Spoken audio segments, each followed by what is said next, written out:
नमस्कार आदाब दोस्तों। तो चलिए आज हम फिर लाए हैं देश दुनिया की तमाम छोटी बड़ी ब्रेकिंग न्यूज़। तो खबरों को स्टार्ट करने से पहले आपसे छोटी सी रिक्वेस्ट है दोस्तों, अगर चैनल पर नए हैं तो चैनल को सब्सक्राइब करें, नोटिफिकेशन को ऑन करें और वीडियो को लाइक करें, अपने दोस्तों में ज़्यादा से ज़्यादा शेयर करें। तो बढ़ते हैं खबरों की। तुर्की और सीरिया में सोमवार सुबह जोरदार भूकंप आया। यह भूकंप इतना तेज था कि पिछले एक सदी के सबसे बड़ी त्रासदी बन गया। अब तक मिली जानकारी के मुताबिक इस त्रासदी में 1500 लोगों की जान चली गई। इतना ही नहीं, इन दो देशों में पिछले 12 घंटों में 2 बार भूकंप आया। दोनों ही बार भूकंप काफी तेज था। पहली बार सुबह 7.8 की तीव्रता का भूकंप आया था, दूसरी बार 7.5 की तीव्रता का भूकंप आया था। इस भूकंप का केंद्र एल्विस्तान रहा। भूकंप रूपी इस प्रलय के बाद पीएम मोदी ने संवेदनाएं व्यक्त की। पीएम मोदी ने तुर्की को हर संभव मदद देने का ऐलान किया। तुर्की के राष्ट्रपति एर्दोगान के बयान पर ट्वीट करते हुए पीएम मोदी ने लिखा, तुर्की में भूकंप के कारण जनहानि और संपत्ति के नुकसान की जानकारी से मन दुखी है। शोक संतप्त परिवारों के प्रति संवेदनाएं, घायल जल्द स्वस्थ हो। भारत तुर्की के लोगों के साथ एकजुटता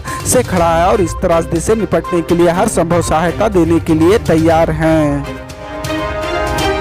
जम्मू और कश्मीर के पूर्व मुख्यमंत्री महबूबा मुफ्ती ने दिल्ली में सोमवार को मीडिया से बात की। इस दौरान उन्होंने बीजेपी और केंद्र सरकार पर कई तरह के आरोप लगाए। मुफ्ती ने कहा कि दिल्ली की दूरी बढ़ गई है, इसलिए हमें अपनी तकलीफें सुनाने जम्मू से यहाँ आना पड़ता है। विपक्ष पर आरोप लगाते हुए उन्होंने कहा कि 70 साल पहले नारा दिया गया था, एक विधान एक संविधान, और अब पूरे देश में एक देश एक लैंग्वेज हो रहा है। भाजपा पर हमला बोलते हुए महबूबा मुफ्ती ने कहा कि बीजेपी ने अपने बहुमत को हथियार बना दिया है और देश के संविधान को तोड़ रही। एकता कितनी हुई है या नहीं पता, लेकिन तबाही बहुत हुई है। बीजेपी प्रमुख ने कहा कि भाजपा ने मीडिया और न्यायपालिका को भी हथियार बना लिया है। कानून मंत्री किरण रिजिजू ने दिन दहाड़े न्यायपालिका के खिलाफ बोलते रहे, लेकिन उनके खिलाफ कंटेप्ट नहीं लागू होता। आज कश्मीर आपको अफगानिस्तान जैसा लगेगा। कश्मीर में बुलडोजर की वजह से आपको वह अफगानिस्तान जैसा लगेगा। सारा काम बाहरियों को दिया जा रहा है। जम्मू कश्मीर एकलौता राज्य है जहाँ लोग सड़क पर नहीं सोते, जहाँ लोग फ्री के राशन के लिए लाइन में नहीं खड़े होते थे। जब से बीजेपी आई है, गरीबी रेखा से ऊपर रहने वाले लोग भी गरीबी रेखा के नीचे आ गए हैं। ताजा हमला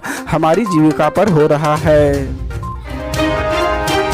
इस कांड में फंसे जामताड़ा के विधायक इरफान अंसारी सोमवार को रांची के हिनू स्थित ईडी कार्यालय पहुंचे। इस दौरान मीडिया के समक्ष उन्होंने कहा कि उन पर लगाए गए आरोप निराधार है। सरकार हमने बनाए तो सरकार वे क्यों गिराएंगे। उन्होंने आरोप लगाने वाले से कहा कि वे नफरत छोड़ो भारत जोड़ो पर विश्वास करते, जिन्हें मुझसे नफरत है वो ऐसा काम करना छोड़ दे। एक सवाल के जवाब में उन्होंने कहा कि विधायक अनूप सिंह को समर्थी मिले। आपको बता दें कि इरफान अंसारी पर झारखंड सरकार गिराने की साजिश रचने का आरोप है। विधायक के इस कांड में 3 कांग्रेस विधायक फंसे। विधायक इरफान अंसारी के अलावा नमन सिकवन, कोंगाड़ी और राजेश कच्छप पर भी हेमंत सोरेन की सरकार गिराने की साजिश रचने का आरोप है।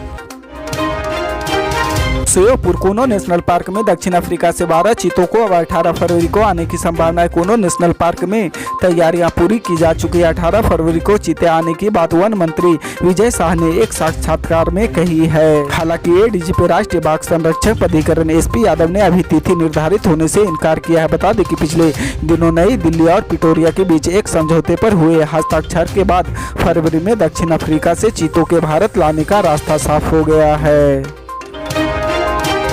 कोलकाता हाईकोर्ट ने अभिनेता और बीजेपी नेता परेश रावल को सोमवार को बड़ी राहत दी। कोर्ट ने गुजरात चुनाव प्रचार के दौरान बंगालियों को बांग्लादेशी और रोहिंग्या कहने के आरोप में रावल के खिलाफ दर्ज एफआईआर को रद्द करने का आदेश दिया। इससे पहले हाईकोर्ट ने कोलकाता पुलिस को अभिनेता के खिलाफ कठोर कार्रवाई नहीं करने का निर्देश दिया था। गुजरात चुनाव से पहले वलसाड जिले में एक रैली में रावल ने कहा था कि गैस सिलेंडर महंगे है, लेकिन उसकी कीमत कम हो जाएगी, लोग रोजगार भी पा जाएंगे। लेकिन क्या होगा यदि रोहिंग्या प्रवासी और बांग्लादेशी आपके पास रहना शुरू कर दे, जैसा कि दिल्ली में है। आप गैस सिलेंडर क्या करेंगे? बंगालियों के लिए मछली पकाएंगे। परेश रावल के खिलाफ सीपीआईएम नेता एमडी सलीम ने कोलकाता के तलालता में मामला दर्ज कराया था, जिस पर कोलकाता पुलिस ने उन्हें समन भेजा था, लेकिन वह पेश नहीं हुए। बाद में रावल ने समन और केस के खिलाफ हाईकोर्ट में याचिका दायर की थी।